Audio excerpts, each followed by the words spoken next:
ನಮಸ್ಕಾರ. ಲೇಖನಿ ಯುದ್ಧ ಡಿಜಿಟಲ್ ಮೀಡಿಯಾಗೆ ಸ್ವಾಗತ. ರಾಜಾರೋಷವಾಗಿ ನಡೀತಾ ಇರೋ ಅಕ್ರಮ ಇಟಂಗಿ ಬಟ್ಟಿಗಳ ಮಾಫಿಯಾ. ಹೌದು, ಉತ್ತರ ಕನ್ನಡ ಜಿಲ್ಲೆಯ ಮುಂಡಗೋಡ ತಾಲೂಕಿನ ಹುನಗುಂದ ಗ್ರಾಮ ಪಂಚಾಯಿತಿ ವ್ಯಾಪ್ತಿಯ ಅತ್ತಿವೇರಿ ಮತ್ತು ಗೌಳಿದಡ್ಡಿಯಲ್ಲಿ ಅಕ್ರಮ ಇಟಂಗಿ ಬಟ್ಟಿಗಳದ್ದೇ ಹಾವಳಿ.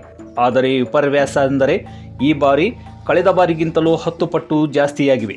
ಕೇವಲ ಕೃಷಿಗಾಗಿ ಮೀಸಲಿದ್ದ ಬೋರ್ವೆಲ್ಗಳನ್ನು ವಾಣಿಜ್ಯಕ್ಕಾಗಿ ದುರುಪಯೋಗ ಮಾಡಿಕೊಳ್ಳಲಾಗುತ್ತಿದೆ. ಸದರಿ ಇಟಂಗಿ ಬಟ್ಟಿಗಳನ್ನು ಸುಡಲು ಸಾಕಷ್ಟು ಪ್ರಮಾಣದಲ್ಲಿ ಕಟ್ಟಿಗೆಗಳನ್ನು ಬಳಸಲಾಗುತ್ತದೆ. ಸದರಿ ಕಟ್ಟಿಗೆಗಳು ಎಲ್ಲಿಂದ ಬಂದವು ಎಂದು ಯಾರಿಗೂ ಗೊತ್ತಿಲ್ಲ. ಈ ರೀತಿ ಅರಣ್ಯವೂ ಕೂಡ ಯಾರಿಗೂ ಗೊತ್ತಿಲ್ಲದೆ ಕರಗಿ ಹೋಗುತ್ತಿದೆ. ಹೀಗೆ ಅರಣ್ಯ ಸಂಪತ್ತಾದ ಕಟ್ಟಿಗೆಗಳ ಬಗ್ಗೆ ಸಂಬಂಧಪಟ್ಟ ಅಧಿಕಾರಿಗಳು ಕೇಳದೇ ಇರುವುದನ್ನು ನೋಡಿದರೆ ಯಾರ್ಯಾರ ಕೈವಾಡ ಇರಬಹುದು ಅಂತ ಸ್ಪಷ್ಟವಾಗಿ ಮೇಲ್ನೋಟಕ್ಕೆ ಯಾರಿಗಾದರೂ ಎದ್ದು ಕಾಣುತ್ತದೆ. ಯಾವುದೇ ಕೃಷಿ ಜಮೀನಿನಲ್ಲಿ ವಾಣಿಜ್ಯ ಕೆಲಸವನ್ನು ಮಾಡಬೇಕಾದರೆ ಸರ್ಕಾರದ ಷರತ್ತುಗಳನ್ನು ಪಾಲಿಸಬೇಕು. ಆದರೆ ಇಲ್ಲಿ ಸರ್ಕಾರದ ಎಲ್ಲ ಕಾನೂನುಗಳನ್ನು ಗಾಳಿಗೆ ತೂರಿ ಇಟ್ಟಿಗೆಗಳನ್ನು ರಾಜಾರೋಷವಾಗಿ ಮಾಡಲಾಗುತ್ತಿದೆ. ಇನ್ನು ರಾತ್ರಿ ಹೊತ್ತಲ್ಲಿ ಇಟ್ಟಿಗೆ ಮಾಡುವಾಗ ಕೆಇಬಿ ಅನುಮತಿ ಇಲ್ಲದೆ ನೇರವಾಗಿ ವಿದ್ಯುತ್ ಕಂಬಗಳಿಂದ ಸರ್ವಿಸ್ ವೈರ್ ಹಾಕಿ ರಾತ್ರಿಯೆಲ್ಲ ವಿದ್ಯುತ್ ಕಳ್ಳತನ ಮಾಡಲಾಗುತ್ತಿದೆ. ಕೂಡಲೇ ಸಂಬಂಧಪಟ್ಟ ಹೆಸ್ಕಾಂ ವಿಭಾಗದ ಅಧಿಕಾರಿಗಳು ಎಚ್ಚೆತ್ತುಕೊಳ್ಳಬೇಕಾಗಿದೆ.